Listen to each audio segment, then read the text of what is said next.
여러분 안녕하세요. 국제대학교 권혜영 교수입니다. 비대면 수업 대학생활 오늘은 식사 매너에 대해서 함께 할 텐데요. 수업 들어가기 전에 여러분들이 제가 주의 집중으로 읽어드리는 내용이 좋다고 하셔서 준비한 것 읽어드리도록 하겠습니다. 어제부터 읽기 시작한 책인데 제가 작은 승리의 법칙이라는 이성민 작가의 내용 중에서 87페이지에 보면은 이런 내용이 있어요. 간절히 소망하면 기적도 가능하다. 윌마 루돌프. 실패하는 이유는 성공을 믿지 않기 때문이다. 작은 승리의 법칙. 사람들은 고난을 극복한 사람의 이야기에 감동받는다. 고난이 크면 클수록 사람들이 받는 감동도 커진다. 고난을 극복해내며 이룬 성공이 더 크게 보이기 때문이다. 그러나 재미있는 역설이 있다. 사람들은 다른 사람의 고난 극복 이야기에는 감동받으면서 자신의 고난은 회피하려 한다는 사실이다. 고난을 극복해내면 사람들이 크게 감동받을 것을 몰라서가 아니다. 고난을 극복하는 것이 귀찮은 일이기 때문이다. 고난을 극복한 사람의 이야기는 분명 감동을 준다.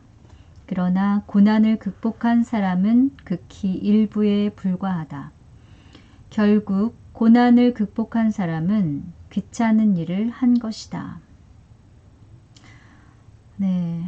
100% 공감이 가는 내용입니다. 원래 많은 재산을 물려받아서 아무런 고생하지 않고 공부만 해서 성공한 사람이라든가 물려받은 재산으로 사업을 해서 가업을 이어나가는 사업가, 그런 사람들보다는 정말 힘든 환경 속에서 고난을 극복해서 이룬 성공이 정말 큰 값진 성공이 아닌가라는 생각을 저도 해보았습니다. 성공한 사람들만 알고 있는 놀라운 비밀, 작은 승리의 법칙.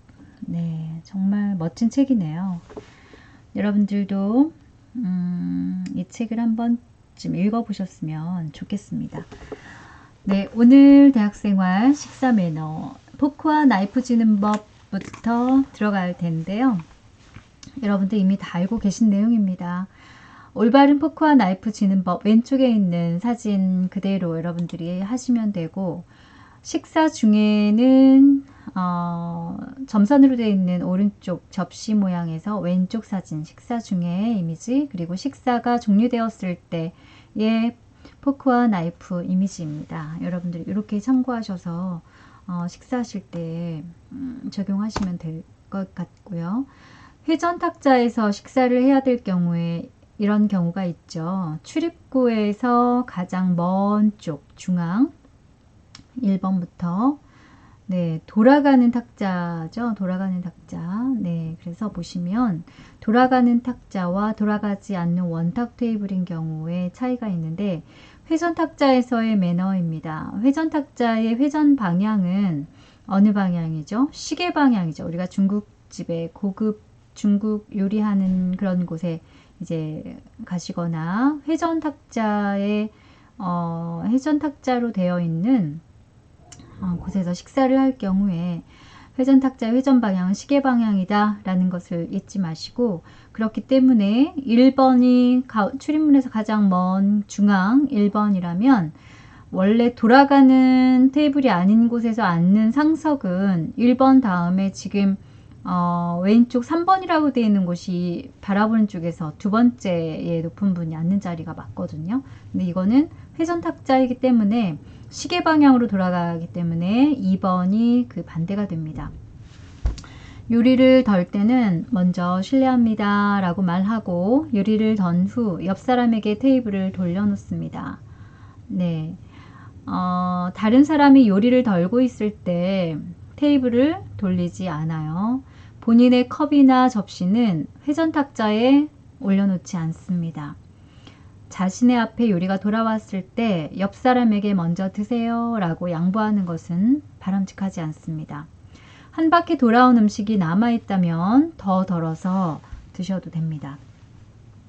그래서 여기서는 회전 탁자인 경우와 돌아가지 않는 원탁 테이블인 경우에 앉아있는 그 상석 1번, 2번, 3번, 4번, 5번, 6번, 7번, 8번 출입구에서 가장 가까운 쪽 네, 그렇게 해서 여러분들이 참고하시면 될 것 같습니다. 입식 파티에서 오랫동안 앉아있는 사람이 있죠. 예, 그렇게 하시면 안 됩니다. 메인 테이블 앞에 오랜 시간 멈춰 서 있어도 안 되고 이것은 입식 파티이기 때문에 음식은 먹을 양만큼만 가져옵니다. 입식 파티이므로 장시간 의자에 앉아있지 않습니다. 입식 파티 매너에서 사용한 접시에 음식을 담아오지 않고요. 접시는 한 사람이 한 개씩 사용합니다. 커피를 마실 경우에는 작은 접시를 사용하셔야 하고요. 여러분들 지금 보시고 있는 이 이미지, 이 내용은 제가 쓴 책 성한당에서 쓴 꿈을 실현시켜주는 성공 이미지 메이킹 안에 우리가 살아가면서 지켜야 될 인사예절부터 생활 속에 다양한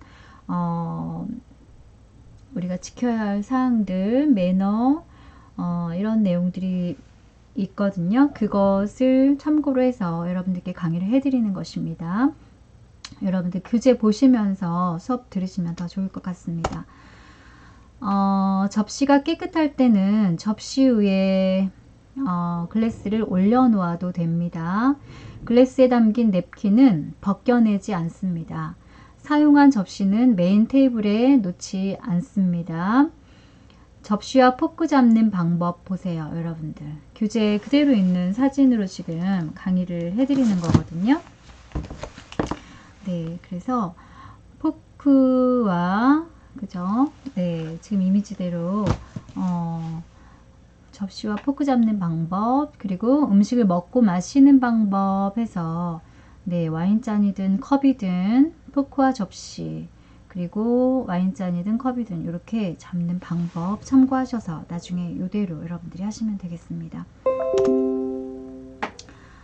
와인을 받을 때 여러분 와인을 받을 때는 우리가 이제 TV 드라마에서 보면 이제 소주 잔을 술을 받을 때는 어때요? 컵을 들고 받죠, 우리가. 그렇지만 와인을 받을 때는 지금 여러분들 보시는 것처럼 네, 베이스에 손을 올려놓고 네, 지금 이 부분 네, 베이스에 손을 올려놓고 네, 받으시면 됩니다. 그리고 와인을 거절할 때는 지금 사진 그림으로 보여지는 것처럼 손 위로 이렇게 올려서 거절을 하시면 되겠습니다. 그리고 이제 와인 글래스를 엄지와 검지로 잡을 때는 네, 저렇게 잡아주시면 됩니다.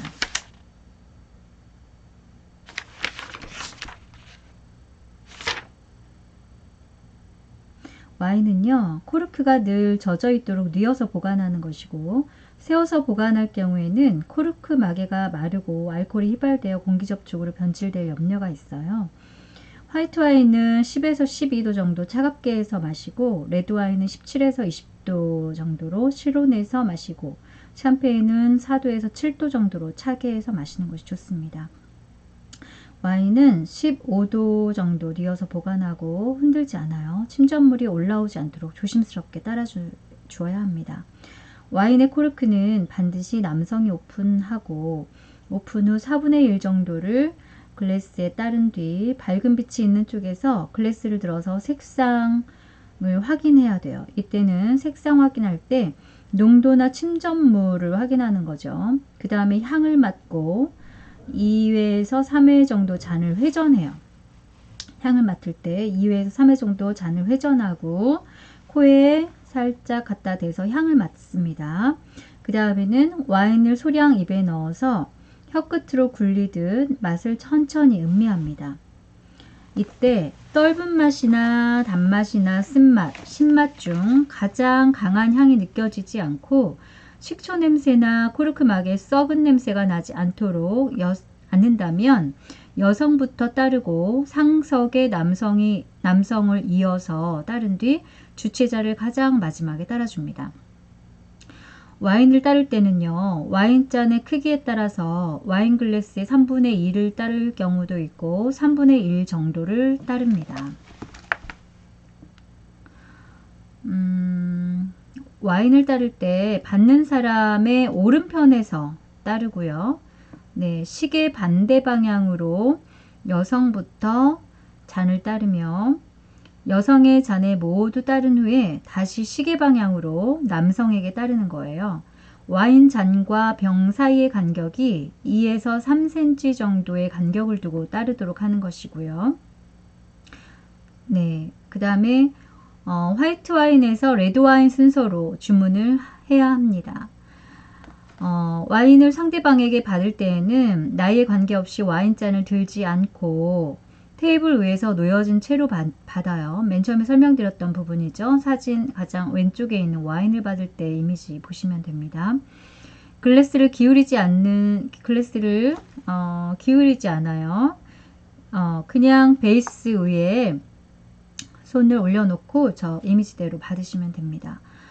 양손을 와인잔의 받침대, 베이스에 갖다 대놓고 받거나 잔의 다리, 네, 길게 돼 있는 잔의 다리 밑부분을 검지나 장지로 살짝 대고 받는 거예요.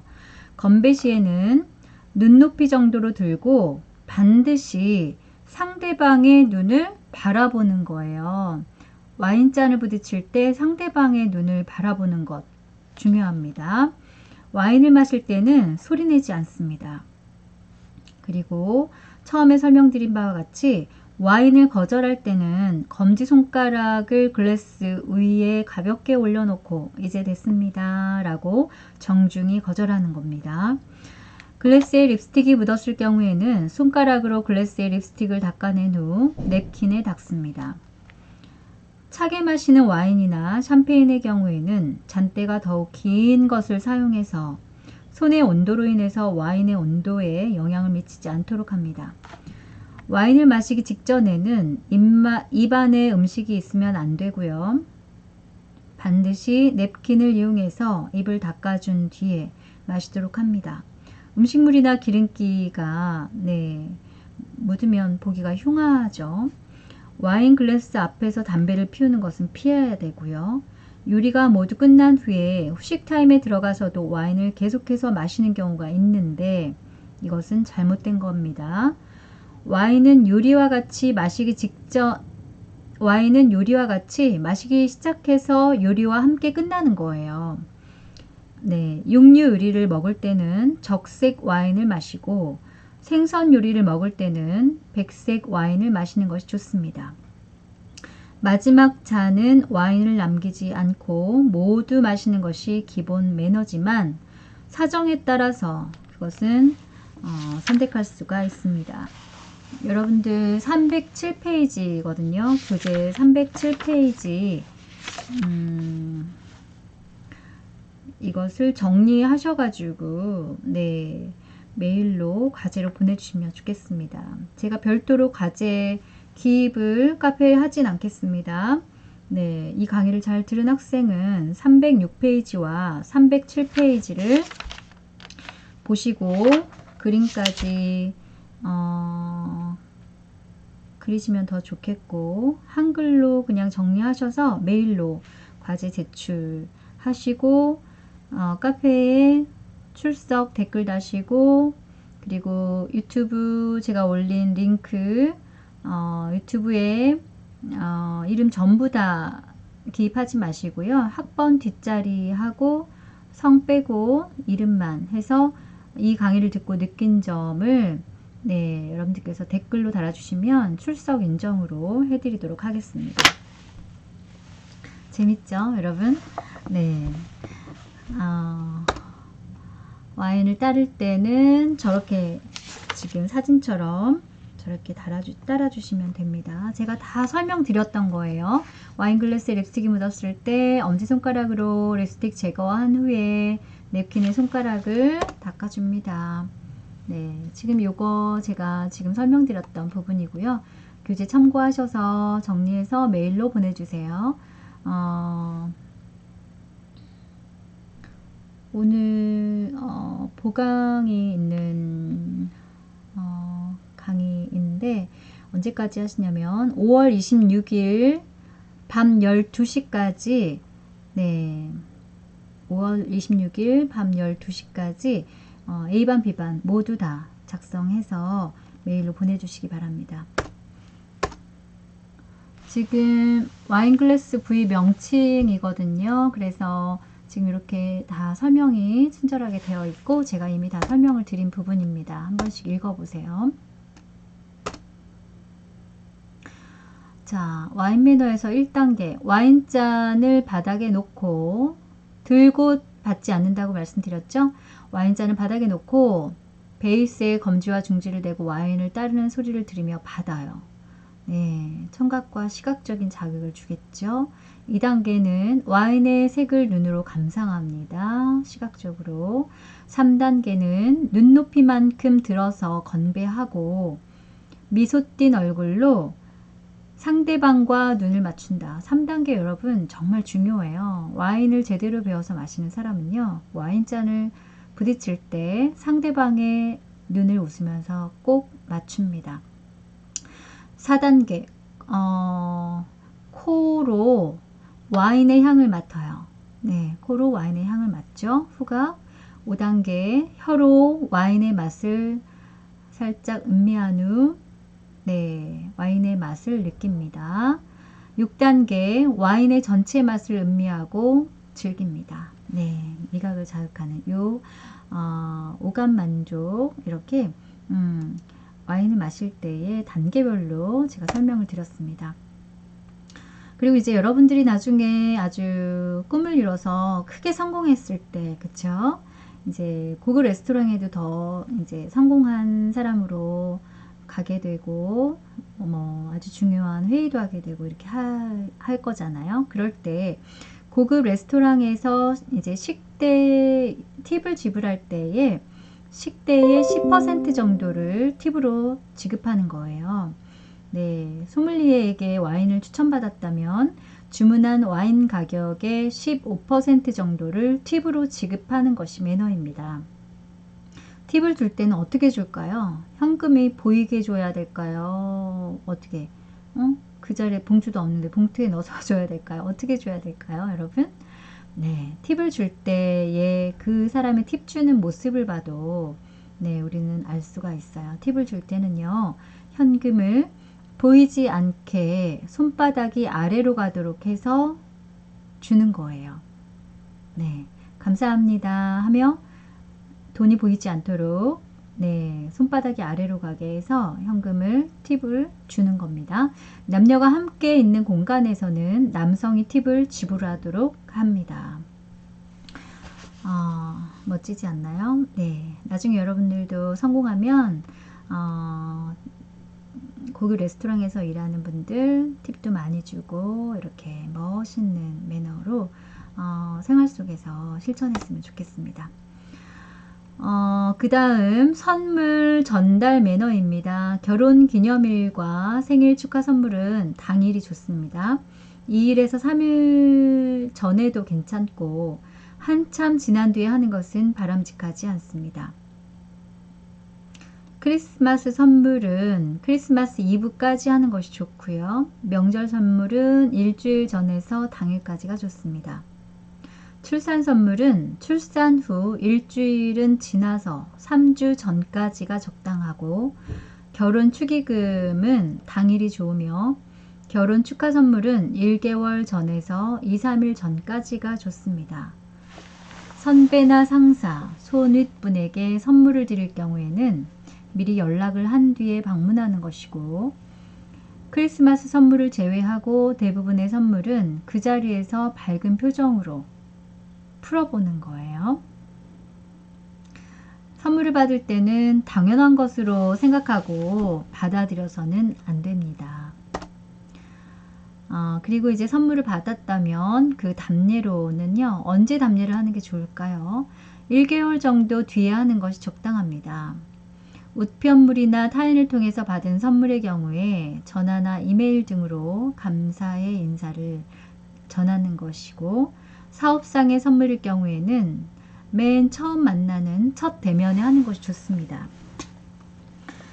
옷 선물은 가족이나 연인 등 특별히 가까운 사람에게 하는 선물이고, 좋은 의미를 담고 있지 않은 칼이나 가위나 흰 손수건이나 거울 등은 선물하지 않습니다. 개인 취향을 잘 모르는 상태에서 액세서리나 가방, 브로치와 같은 선물은 피하시는 것이 좋고, 받는 사람에게 부담을 주는 고가의 선물은 피합니다. 선물을 받을 수 없는 경우에는 정중하게 거절하고 포장을 뜯지 말고 바로 반송합니다.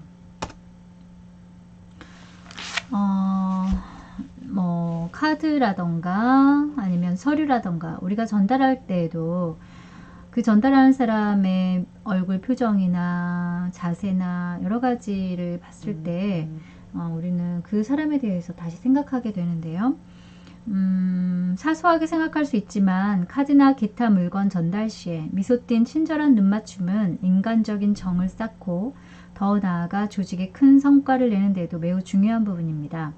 받는 사람이 불편하지 않게 받을 수 있도록 두 손으로 공손하게 건네고요. 전달할 때 눈을 맞추지 않는 경우가 있고, 전달하는 물건을 보지 않고 눈만 계속 쳐다보고 전달을 하는 경우도 있어요. 물건을 전달할 때는요, 여러분, 상대방의 눈을 먼저 보고 물건을 보고 상대방의 눈을 보는 삼전법으로 물건을 건네는 겁니다. 공공장소에서 카드나 잔돈 등을 건넬 때는 카운터 위에서 성의 없이 쭉 밀어서 전달하지 않도록 합니다. 전달할 물건을 두 손으로 들고 친절한 미소로 따뜻하게 눈맞춤을 한 뒤에 공손하게 전달합니다. 우리가 음식점이나 아니면 뭔가를 구입하기 위해서 들어간 곳에서 그 중요한 고객 접점의 순간을 놓치지 않고 베스트 타이밍에 아주 친절하게 미소를 보내거나 이렇게 정중한 자세를 취하거나 다시 오고 싶게 하는 인사를 하거나, 이런 매장은 다시 가고 싶잖아요. 사업을 하는 대표가 아무리 훌륭해도 이상한 직원을 뽑아놓으면 그 사업장은 번창하는데 좀 많은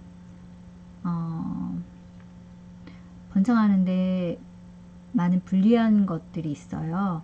직원에 따라서 그곳을 다시 가고 싶게도 하고 가기 싫게도 하거든요. 그래서 무엇보다 직원 교육은 매우 중요하고, 여러분들이 나중에 직원으로 취업을 해서 돈을 또 많이 벌어서 사업을 하시게 되더라도 정말 친절 서비스는 너무나 중요하기 때문에 잘 배우셔서 나중에 여러분들 취업하셔서도 이대로 적용하셨으면 좋겠습니다.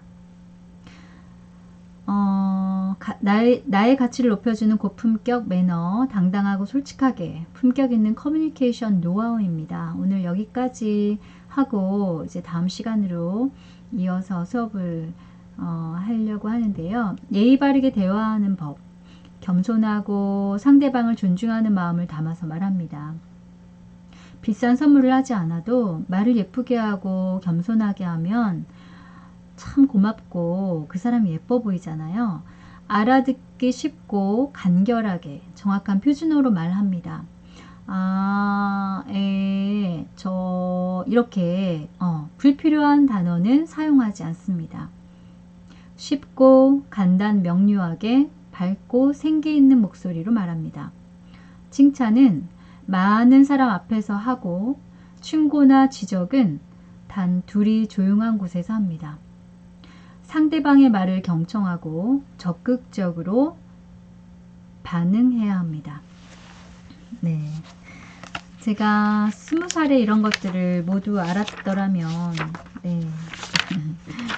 아무튼 여러분들 이런 강의를 들으시고 지금도 훌륭하시지만 취업을 준비하시면서 학교생활 하시면서 학교에서 친구나 교수님들을 대하실 때, 조교선생님을 대할 때 여러분들이 이렇게 배운 것을 그대로 여러분들 걸로 만들어서 생활하면 나중에 나가서도 인정받고, 일도 잘해서 인정받고, 예의 바르고 참 성실하고 반듯한 사람이다 라는 말을 들을 수 있을 거예요. 물론 다른 사람들에게 보여주기 위해서 그렇게 하는 건 아니지만 우리가 스스로 자신의 가치를 높이기 위해서 배우고 다듬어가는 중요한 과정이라고 저는 생각합니다.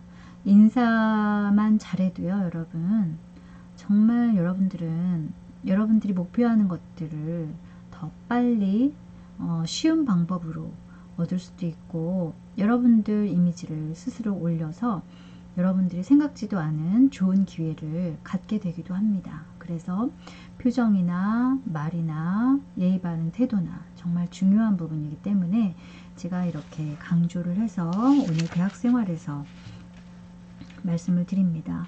무엇보다 인성을 중요하게 생각하는 평택에 위치한 국제대학교, 여러분 신입생 여러분들의 1학년 대학생활, 오늘 비대면 수업 영상으로 함께 했습니다. 여러분들 제가 수업 시작 전에 말씀드렸던 작은 승리의 법칙 기억하시죠? 네. 사람들은 고난을 극복한 사람의 이야기를 듣고 감동받는다고 했잖아요. 고난이 크면 클수록 사람들이 받는 감동도 커지고 고난을 극복해내며 이룬 성공이 더 크게 보이기 때문이다 라는 제가 글을 87페이지의 글을 읽어드렸습니다. 좋은 책을 읽으면 저는 꼭 여러분들이 이 책을 읽으셨으면 좋겠다 라는 생각을 하고, 또 수업에서도 이렇게 주의 집중이나 마무리에 함께 하고 있는데요.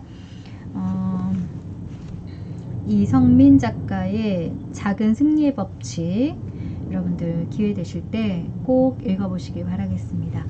오늘도 강의 들으시느라고 고생 많이 하셨고요. 제가 과제는 끝부분에 말씀드리지 않아요. 카페에 별도로 제가 적지 않겠습니다. 중간에 말씀드렸던 과제 여러분들 정리하셔서 그 부분 말고도 여러분들이 와닿았던 부분들 카페와 그리고 유튜브에 공감 댓글로 출석 체크하도록 하겠습니다. 그러니까 카페 댓글, 유튜브 댓글, 그리고 과제 이렇게 3개로 출석 체크를 할 것이니까요. 놓치지 마시고 여러분들 잘 과제 제출하시기를 바라겠습니다.